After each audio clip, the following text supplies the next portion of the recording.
Okay, recording progress. So I still record this class for the rest of students who can't make it to attend our class. Let's little bit review of last time we talked about two religions that there's Hinduism and this the Jainism. These two religions that origin from the Indian culture that really influenced by the Aryans, who was influenced by the caste system. The people were separated into different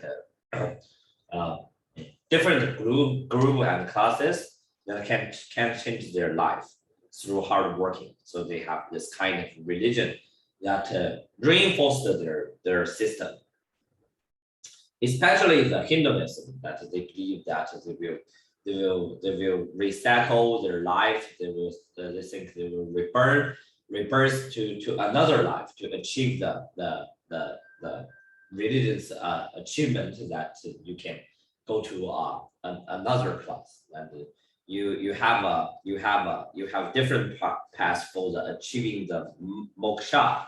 That means that the enlightened one that will make you to away from the suffering of the life.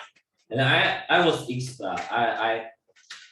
explained a little bit about that, why they have this kind of the thinking, because they have they think that they were suffering in this life, so they were pursuing the thing that's a thing from the modern perspective. We think that's a little bit ridiculous, I think. Okay, so today we're going to continue to talk about the Buddha seeks enlightenment. The Buddhism. Yeah, the Buddhism. The Buddhism that is developed out of the same period of the religious.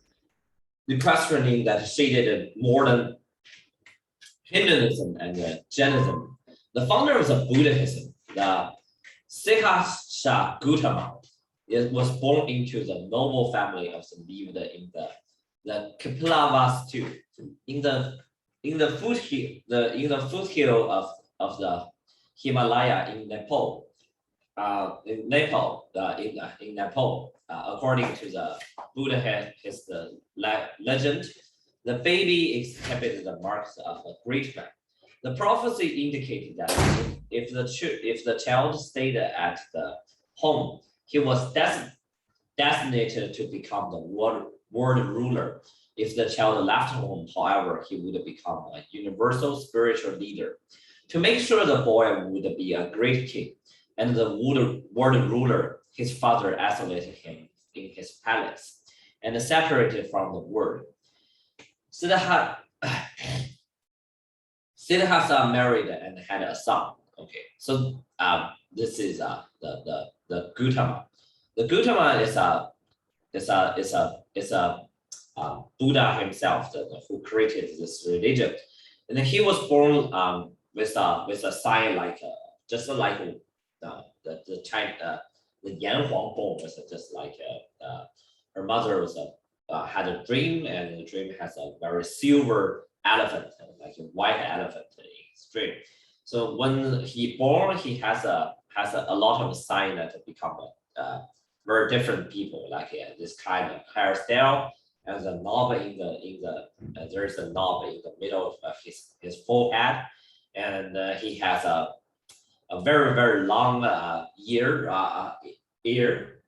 yeah, a very long ear. How to call this thing? Yes, the ear is along with your ear. Yeah, this kind of thing. And so I remember my mother always drag my ear like this, because in China I think you have this very long ear thing. That means that you really will be really have you have good luck and have fortune in the future. Yeah, it's kind of the sign that's really different, and I also have a knob on the top of the skull and a long long tongue and the tuft of hair between his eyebrow, and thousand spoken wheel on each foot. Yeah. So some of the statues of the Buddha reflected this thing. But I think if in the modern society, someone born like this way, you won't think it is a divine man. You may think this guy is just looks really different from us, right? Okay. So that's 563 and to 483 BC. So the Buddha had himself looks really different, like just like the Huangdi and Yandi, they will looks really different from others. Like I said, they have a dragon they have a dragon sign like in their hand, right? Okay, but I think it is just some kind of the legend and the myth. Maybe he just looks like a little bit different from others, and something was exaggerated through the history. Yeah. For the actually for to his father wanted to separate him from the other world, and when he was grow up, his father invited a lot of the teacher to teach him, very famous teacher to teach him, and also give him some toy like the white elephant. White elephant is very sacred thing in the Indian culture, the Indian culture. But his father is really spoiled him and give him a lot of the toy, especially like the white elephant. But that thing cannot stop him go off. And one day he just wanted to, just like our textbook says, the Siddhartha never ceased to think about the world that lay outside, which he had never seen. When he was 29, he ventured outside the palace 4 times. Yeah, when he go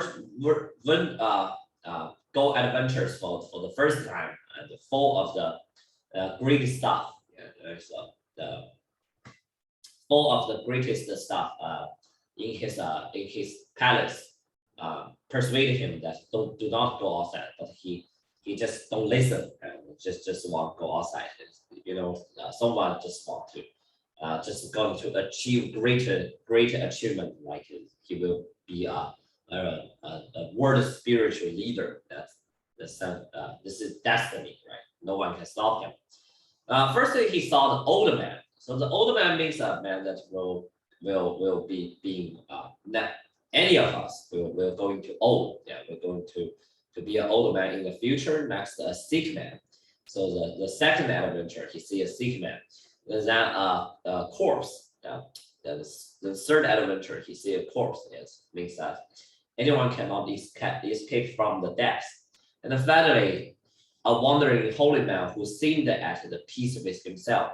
Siddhartha understood this event to mean that everyone living thing experience old age, sickness, and death, and only a religious life offers a refuge from this inevitable suffering. Siddhartha decided to spend his life searching for religious truth and end to life's suffering.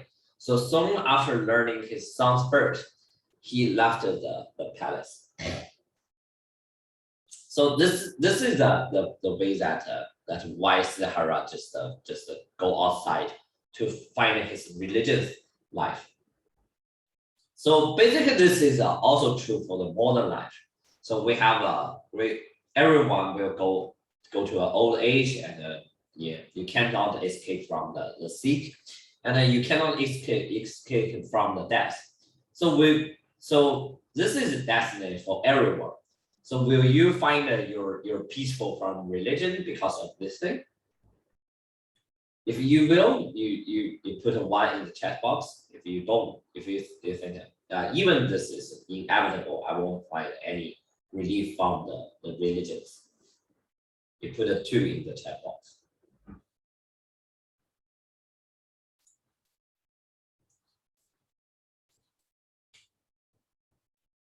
Anyone?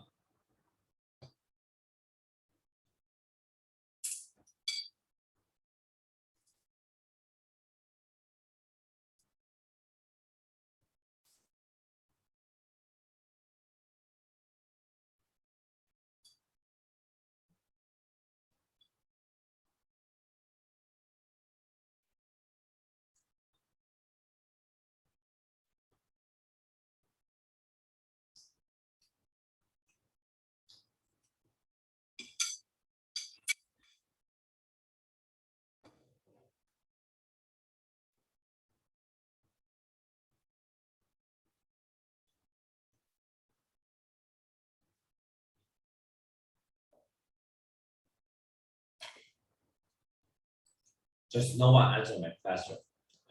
Okay. For myself, if that's a destiny to be sick, to be old, and to death, I won't find any relief from the religion. I don't think this it works for me, but I think it works for some. I don't think religious works for me. I think the religious works for maybe works for others. Right? Yeah, because I seek the scientists, the science. So I don't believe the religious too much. Uh, Maybe I just the one that cannot find my inner peace. Yeah. Then Siddhartha wandered through the forest of India for 6 years seeking the enlightenment of wisdom. He tried many ways to reaching the enlightenment state. He first debated with other religion seekers. Then he fasted. The fasted means ate very, very little. And eating only 6 grains of rice a day. So he will be malnutritious for very soon. Yet none of this method brought him to the truth. And he continued to suffer. Yeah, eat a little is really, really suffering, right? And then finally, he sat in the meditation under a large fig tree. After 40 days of meditation, he achieved an understanding of cause of suffering in the world. From then on, he was known as the Buddha, means the enlightened one. The really legendary experience, just sit down 49 days of meditation, he achieved understanding the suffering, the cause of suffering. So the Buddha has beliefs that they think that the desire of the world is all the things that will trap you into trap you into a dungeon. Yeah, maybe not dungeon. Trap you a very deep hole of the miserable life. Like you want a lot of food that you will be hungry. Yeah, and maybe you want a lot of food, you will eat a lot. That make you overrated.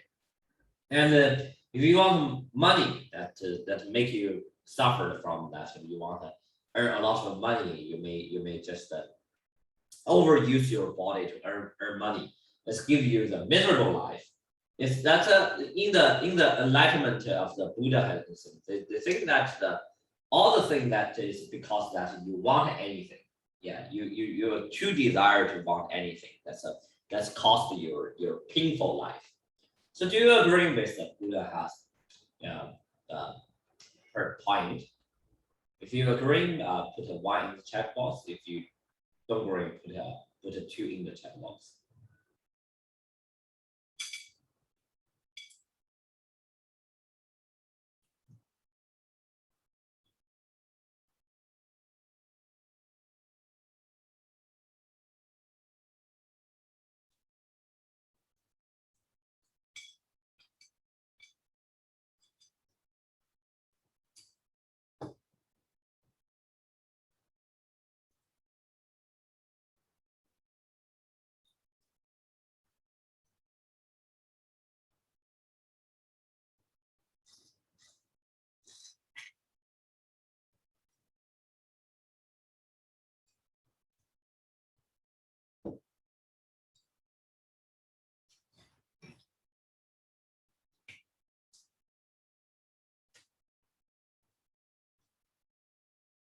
Just no one have their opinion. Okay. So I will explain my opinion too. So basically, in my opinion, I think this the too much desire is a bad thing. Yeah, I agree with some kind of the Buddha philosophy that I think that the too much desire is a bad thing. Yeah, I agree too. If you too yeah, if you have too much desire, you like it. I want everything. I want the if you're a girl or a boy, I want the beauty. I want the most beautiful girl in the world. I want the most handsome guy in the world. Yeah, but you can't take it. You can't just reach it. You will feel, oh my god, you feel really painful. So sometimes that the desire, the too much desire make you suffering. That's a thing that the Buddha can teach us, but that doesn't mean that you need to believe this thing. So they have this kind of the back philosophy in their religion. The origin and the belief. The Buddha preached his first sermon to 5 companions who had accomplished him to his wandering. That first sermon become a landmark in the history of the world's religion. In it, he laid out the 4 main ideas he had come to understand in his enlightenment. He called the idea of 4 noble truths.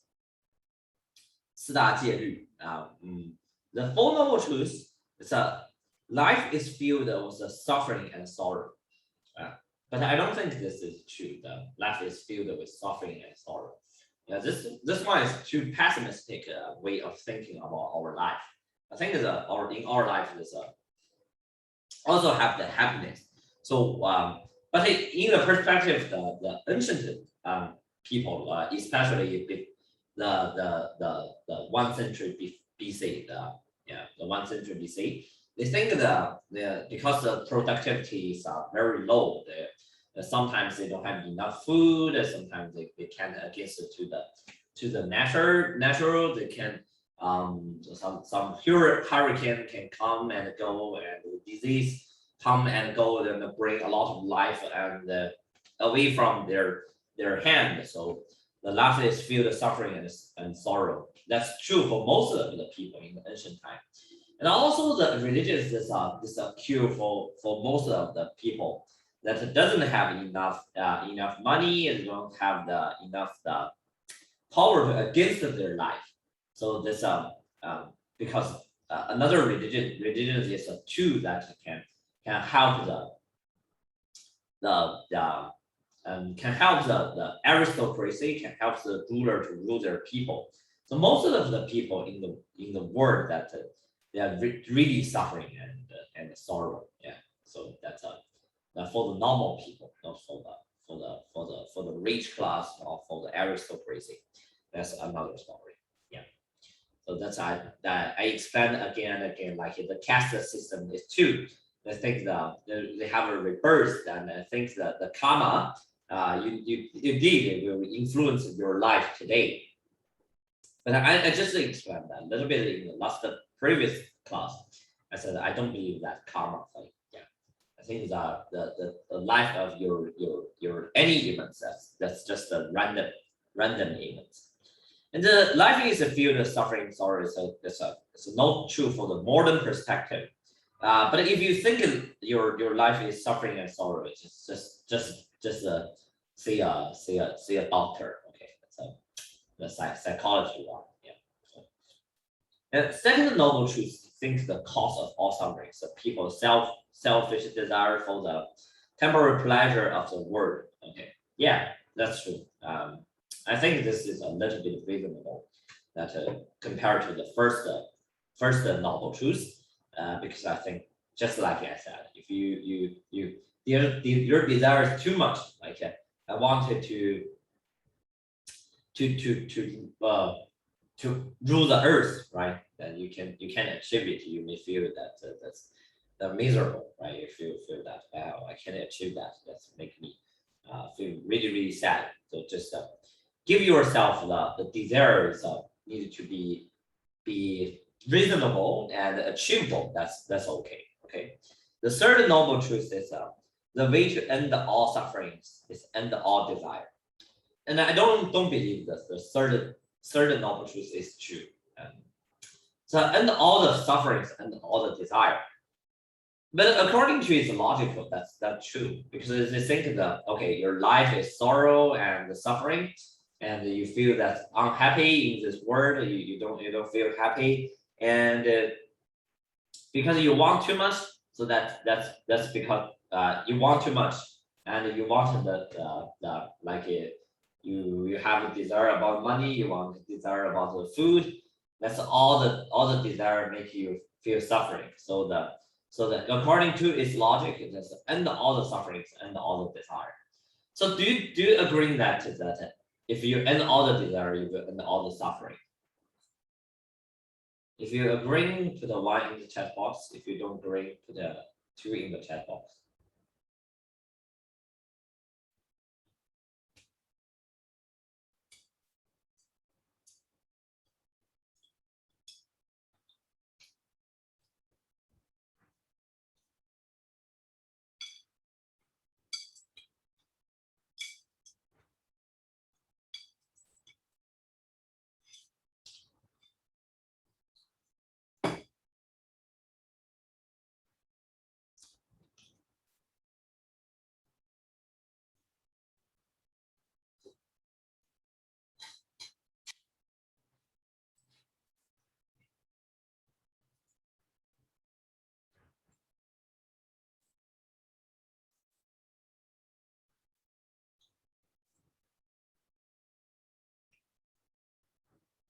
Okay, still no one answer. Okay, good.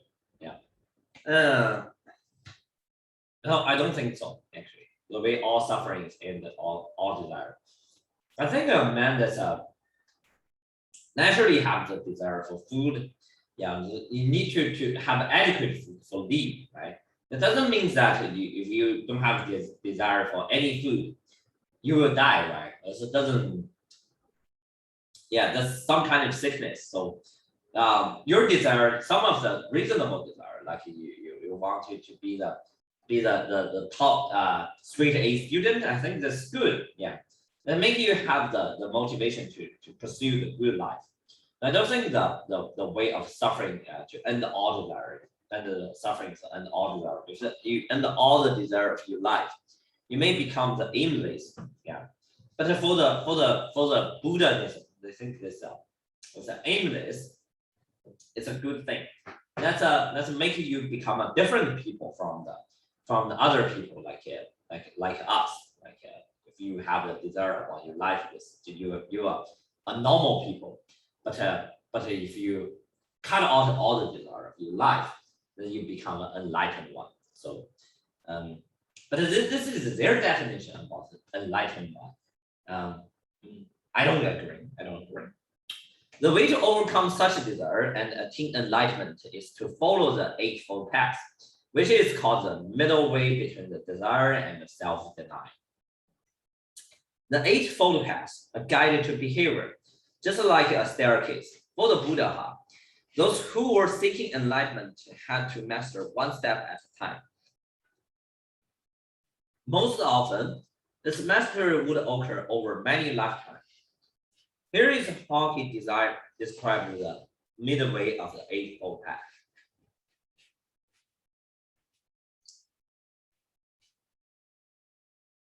Right path, right view, right resolve, right speech, right conduct, right livelihood, right effort, right mindfulness, and right concentration. This is the middle way.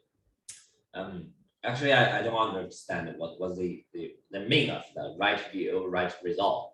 I think this is hard to achieve, right, according to the false noble truth, especially the first three one. Yeah, I give my opinion. I recommend you think about your opinion. Do you think this is true for yourself? Okay. By following the eightfold, anyone could reach nirvana. Yeah, means nirvana or just enlightenment.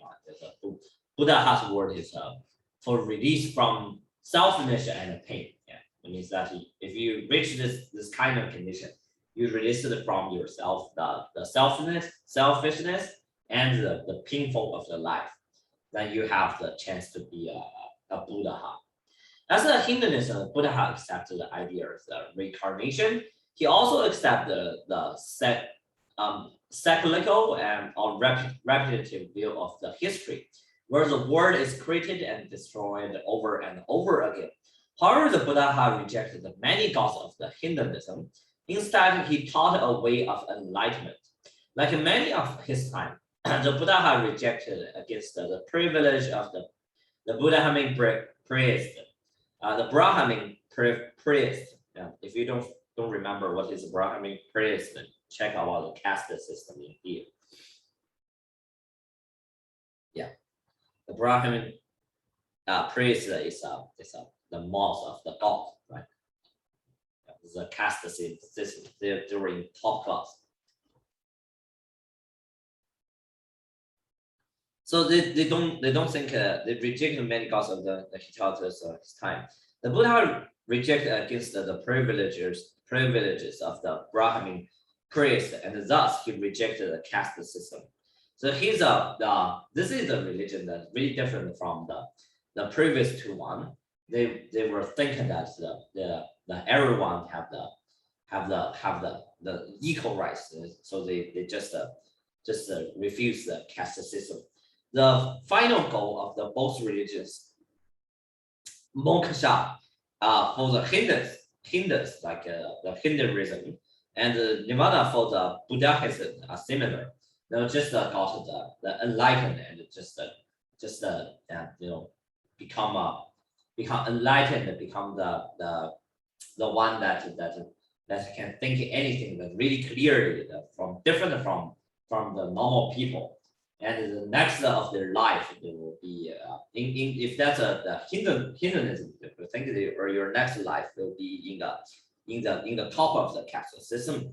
But for the Buddhism, they think okay, you will go to a world that without painful, and you go to a world as extremely happiness, have extremely happiness. Yeah, both involve perfect states of understanding and break from the chain of the reincarnation. Yeah. So this is the reclining Buddha is made of bronze. That's the Buddha says that when he died, the Buddha just lay his right side between the two trees. Yeah. So this is the Buddha statues too. Now talk about this, we will also talk about the religious community. The Buddha has the monk build the temple at the Angkor Wat of the Cambodian. Yeah, the Buddhism didn't just the origin from the India, but the influence about the East Asia, East South Asia, and also Excuse me? yeah. I have something else. Can I leave? Something else what? Another class overlapping. Okay. Yeah. Okay, thank you. Yeah, I'm recording. I will send this record to you. No worries. Okay. So the next up, the religion community. They have the community like it. They have monk, they have nun, and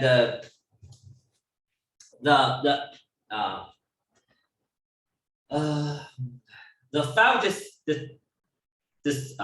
this disciple who heard the Buddha has the first sermon was the first monk admitted to the Sangha, to the Buddhism religion order at first. The Sangha was a community of the Buddhism monk and nuns. However, the Sangha eventually referred to the entire religious community. It included the Buddha, the laity of that who hadn't devoted their entire life to religion, like so in China it's called 俗家子弟. That doesn't put all your life in religions, but you just believe this religion. The religion community together as Buddha and the Dharma, the Buddhism doctrine or teaching makes the upper of the three jewels of the Buddhism. The Buddhism is a society because of the rejection of the caste system. The many of the Buddha early followers include the labor, laborers and the craft people, they also gained a large follower in the northeast of India, whereas the Aryans had less influence. The Buddha had reluctantly admitted the woman to religious order. He feared, however, that the woman's presence would distract the men from their religious duties. So the think the woman, they have the Buddhism has a rule that you cannot marry, right? They think the woman is a distraction from for their religious devotion. And the monks and nuns won both, and Stillman promised to live life of property to be non-violent, to not to marry. They wandered throughout the India, spreading the Buddha's teaching. The missionary carried only a begging bowl to receive daily charity offering from the people. During the rainy season, they retreated to caves high up in the hillside. Gradually, this seasonal retreat become the permanent monasteries. Some for men, other for women. For the monastery, the Nalanda developed into a great university that also attracted non-Buddhism. Yeah, so they begin to research about the Buddha's teaching, and they became an organization. They have organized their priests. They will organize their missionary to seasonally just to teach others and to separate their religion. The teaching of the Buddha were written down shortly after his death. The Buddha has the separated literature also includes commentaries, rules about the monastic life, the menus on how to meditate, and the legend of the Buddha's previous reincarnation, the Jatakas. This separated literature was first written down in the 1st century BC, and this thing was just go out of the Indian and translated into the version of Chinese version, and they just go into China, go to the Southeast Asia, and a lot of people learn this thing, and it's really influential in the Asian society.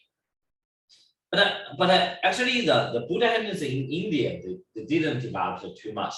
Like the Buddhism is gradually disappeared from in the India. There's a lot of theory about why this disappeared. One of the theories that states that the Hindus simply absorbed the Buddhism. The two religions constantly influence each other. Over time, the Buddha have become identified by Hindus as one of the 10 incarnations, the reappearance on earth of the god Vishnu. So they think the Buddha is just one of the reincarnations of the Vishnu. So there was combined by the Hinduism. So Hindus therefore felt no need to convert to Buddhism. They think, okay, so the Buddha actually just one of the reincarnation of the Vishnu, because it is their god, so they don't need to convert into the Buddhism again. Nonetheless, despite the small number of the Buddhists in India, the religion has always been an important place of the pilgrims of the Buddhists. Today, actually, for the centuries, the Buddhist pilgrims flock to visit spots like associated with the Buddha's life. The site includes the birthplace and the fig tree near the Ganya, and the site of the first sermon. And the Buddha can also visit the stupas, all the sacred modes that are said to contain his relics. The pilgrims circle around the separate object of the sanctuary. moving clockwise direction. They also lie face down on the ground as a sign of the humanity and leave followers. These three actions are important ritual of the Buddhism worship.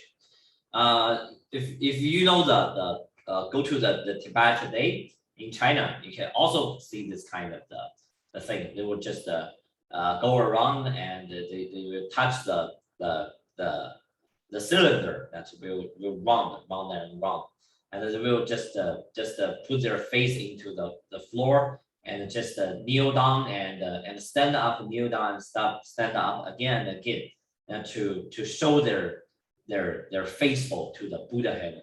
Yeah, but this is a little bit different from the Buddhism origin from the India in Tibet. We'll talk about that in the future. Yeah, the Buddhism is also go to the Western. With 20th centuries, a large number of the Asians have immigrated to the West.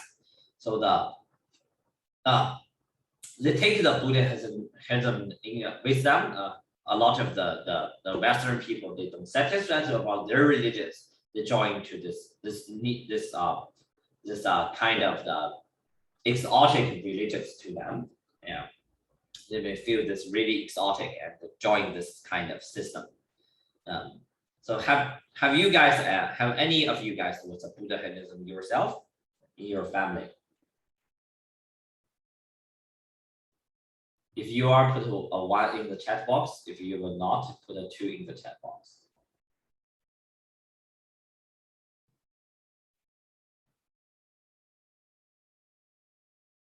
Okay, no. Then have you seen any Buddhism around you, around your neighbor? If you see, put a 1 in the chat box. If you didn't say, put a 2 in the chat box. No, okay. Yeah. No one sees the Buddha. And I think that around your neighbor must be someone believing in the Jesus, right? Yeah, like yeah. Okay.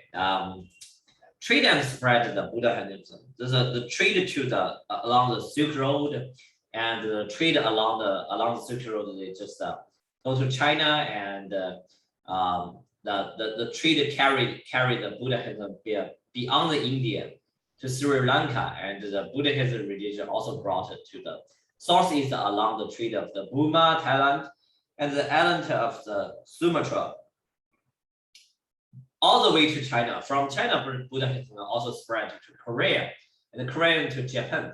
So the movement of trade thus succeeded in making the Buddhism the most widespread religion to the East Asia. Throughout the human history, the trade has been the powerful force for the spread of ideas.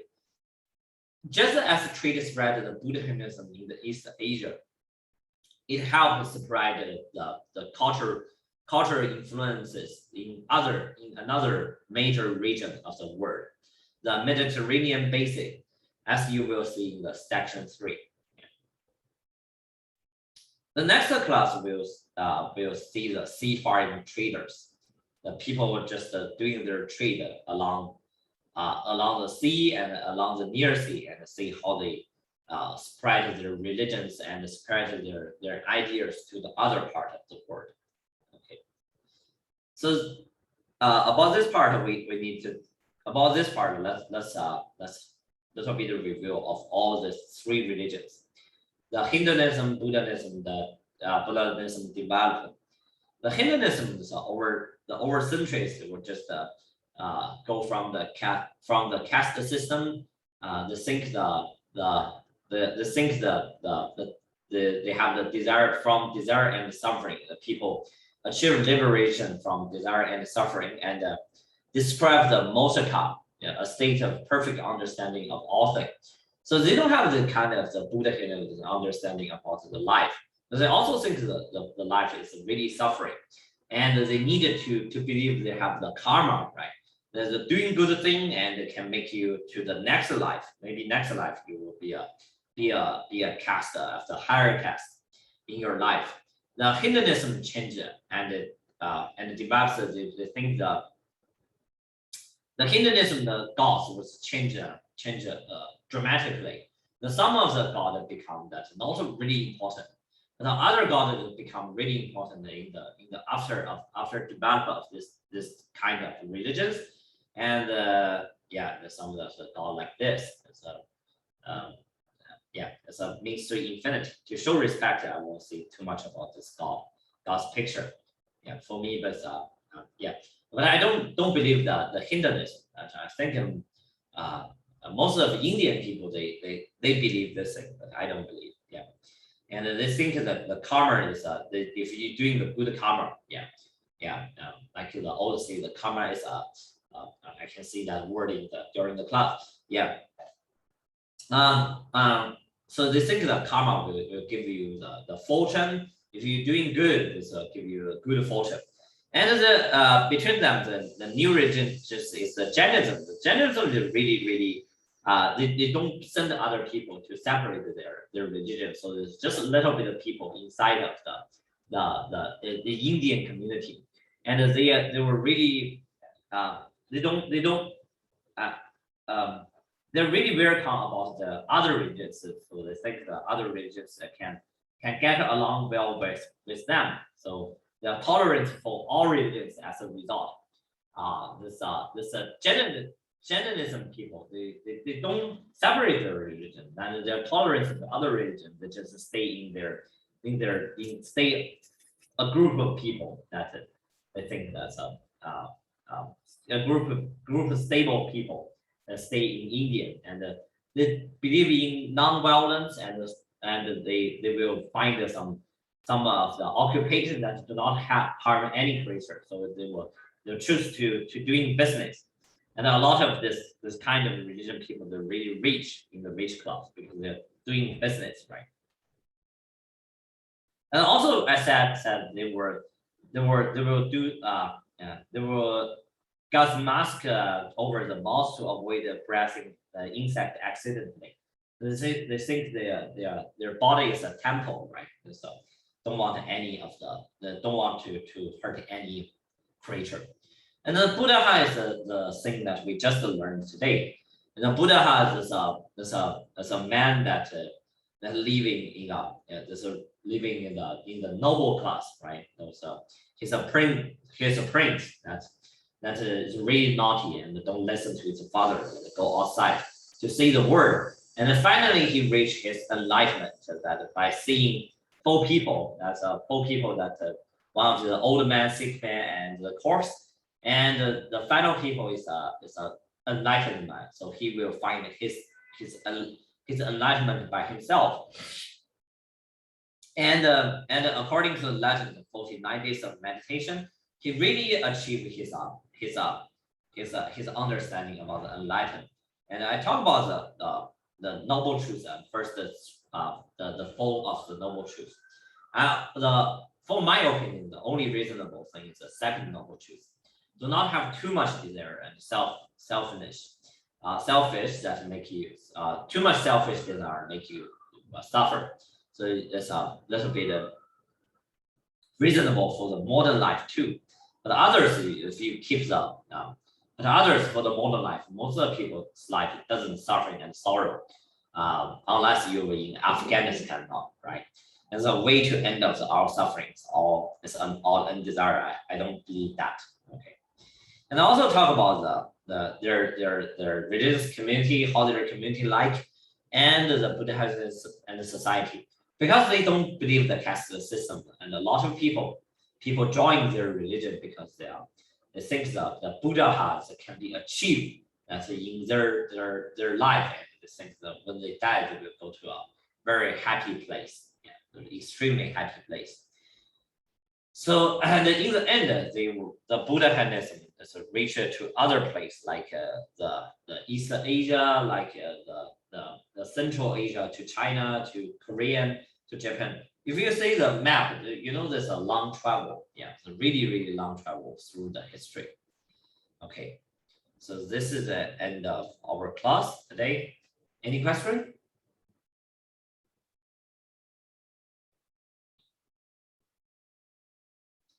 Okay, no question? Okay, see you next class. Bye bye. See you next week.